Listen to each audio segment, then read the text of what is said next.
La force dans la faiblesse accroche, ce n'est pas ta force qui te mènera à la victoire, mais la puissance de Dieu agissant à travers tes faiblesses. As-tu déjà pensé que ce que tu considères comme un obstacle pourrait être une opportunité pour Dieu de montrer sa puissance? Il y a des moments où nous nous sentons faibles, où les circonstances semblent nous écraser. Mais c'est dans ces moments que Dieu agit le plus puissamment. Nous sommes souvent surpris de voir comment Dieu peut se révéler dans notre vulnérabilité. La faiblesse humaine n'est pas un obstacle pour Dieu.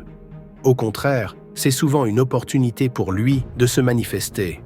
La Bible nous rappelle dans 2 Corinthiens 12, verset 9, « Ma grâce te suffit, car ma puissance s'accomplit dans la faiblesse. » Cela signifie que là où nous voyons des limites, Dieu voit une opportunité d'agir de manière extraordinaire.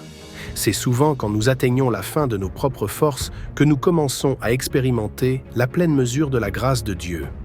Dans nos moments de faiblesse, Dieu nous rappelle que nous n'avons pas besoin de nous appuyer sur nos propres capacités, mais sur sa puissance infinie. Imagine un athlète blessé. Il pourrait penser que c'est la fin de sa carrière, mais avec la bonne rééducation et la persévérance, il revient souvent plus fort.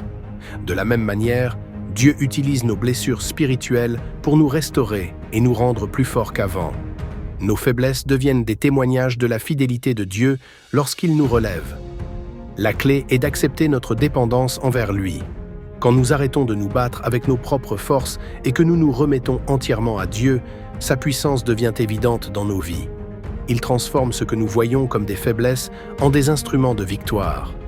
Exemple pratique, prends un moment pour réfléchir au domaine de ta vie où tu te sens faible ou incapable. Ensuite, présente-les à Dieu en prière. Demande-lui de transformer ces moments de faiblesse en occasion de manifester sa puissance. Médite aussi sur les histoires de la Bible comme celle de Moïse, qui se croyait incapable de parler pour libérer les Israélites, mais Dieu l'a utilisé puissamment pour accomplir sa mission. Il y a également l'exemple de Gédéon, un homme qui se voyait comme le plus faible de sa tribu, mais Dieu a vu en lui un grand guerrier et l'a utilisé pour délivrer Israël.